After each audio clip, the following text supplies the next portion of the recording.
Chapter 10. Now Ahab had 70 sons in Samaria, and Jehu wrote and sent letters to Samaria, to the rulers of Jezreel, to the elders, and to those who reared Ahab's sons, saying, Now as soon as this letter comes to you, since your master's sons are with you, and you have chariots and horses, a fortified city also, and weapons, choose the best qualified of your master's sons, set him on his father's throne, and fight for your master's house. But they were exceedingly afraid, and said, Look, 2 kings could not stand up to him. How then can we stand? And he who was in charge of the house, and he who was in charge of the city, the elders also, and those who reared the sons, sent to Jehu, saying, We are your servants. We will do all you tell us, but we will not make anyone king. Do what is good in your sight.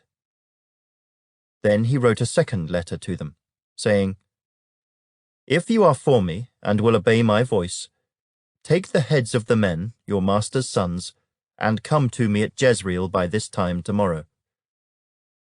Now the king's sons, 70 persons, were with the great men of the city, who were rearing them. So it was, when the letter came to them, that they took the king's sons, and slaughtered 70 persons, put their heads in baskets, and sent them to him at Jezreel. Then a messenger came and told him, saying, They have brought the heads of the king's sons. And he said, Lay them in 2 heaps at the entrance of the gate until morning. So it was in the morning that he went out and stood, and said to all the people, You are righteous. Indeed, I conspired against my master and killed him. But who killed all these? Know now that nothing shall fall to the earth of the word of the Lord which the Lord spoke concerning the house of Ahab, for the Lord has done what he spoke by his servant Elijah. So Jehu killed all who remained of the house of Ahab in Jezreel, and all his great men, and his close acquaintances and his priests, until he left him none remaining. And he arose and departed and went to Samaria. On the way, at Beth-Eked of the shepherds, Jehu met with the brothers of Ahaziah king of Judah, and said, Who are you? So they answered, We are the brothers of Ahaziah. We have come down to greet the sons of the king and the sons of the queen mother. And he said, Take them alive. So they took them alive, and killed them at the well of Beth-Eked, 42 men, and he left none of them. Now when he departed from there, he met Jehonadab the son of Rechab coming to meet him. And he greeted him and said to him, Is your heart right, as my heart is toward your heart? And Jehonadab answered, It is. Jehu said, If it is, give me your hand. So he gave him his hand, and he took him up to him into the chariot. Then he said, Come with me, and see my zeal for the Lord. So they had him ride in his chariot. And when he came to Samaria, he killed all who remained to Ahab in Samaria, till he had destroyed them, according to the word of the Lord which he spoke to Elijah. Then Jehu gathered all the people together, and said to them, Ahab served Baal a little. Jehu will serve him much.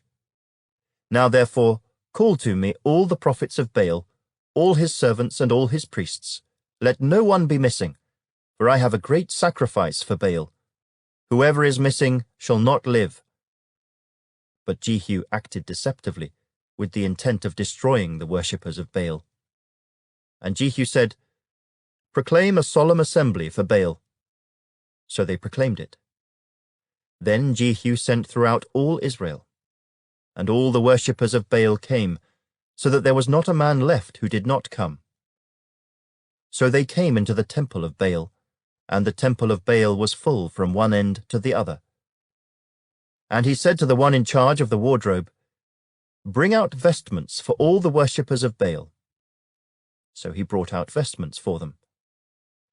Then Jehu and Jehonadab the son of Rechab went into the temple of Baal and said to the worshippers of Baal, "Search and see that no servants of the Lord are here with you, but only the worshippers of Baal."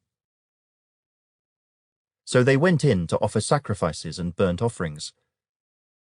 Now Jehu had appointed for himself 80 men on the outside, and had said, "If any of the men whom I have brought into your hands escapes, whoever lets him escape, it shall be his life for the life of the other." Now it happened, as soon as he had made an end of offering the burnt offering, that Jehu said to the guard and to the captains, "Go in and kill them, let no one come out." And they killed them with the edge of the sword. Then the guards and the officers threw them out, and went into the inner room of the temple of Baal. And they brought the sacred pillars out of the temple of Baal and burned them. Then they broke down the sacred pillar of Baal, and tore down the temple of Baal, and made it a refuse dump to this day. Thus Jehu destroyed Baal from Israel. However, Jehu did not turn away from the sins of Jeroboam the son of Nebat, who had made Israel sin, that is, from the golden calves that were at Bethel and Dan. And the Lord said to Jehu, "Because you have done well in doing what is right in my sight, and have done to the house of Ahab all that was in my heart, your sons shall sit on the throne of Israel to the 4th generation." But Jehu took no heed to walk in the law of the Lord God of Israel with all his heart, for he did not depart from the sins of Jeroboam, who had made Israel sin. In those days the Lord began to cut off parts of Israel, and Hazael conquered them in all the territory of Israel, from the Jordan eastward, all the land of Gilead, Gad, Reuben, and Manasseh, from Aroer, which is by the river Arnon, including Gilead and Bashan. Now the rest of the acts of Jehu, all that he did and all his might, are they not written in the book of the Chronicles of the kings of Israel? So Jehu rested with his fathers, and they buried him in Samaria. Then Jehoahaz, his son, reigned in his place. And the period that Jehu reigned over Israel in Samaria was 28 years.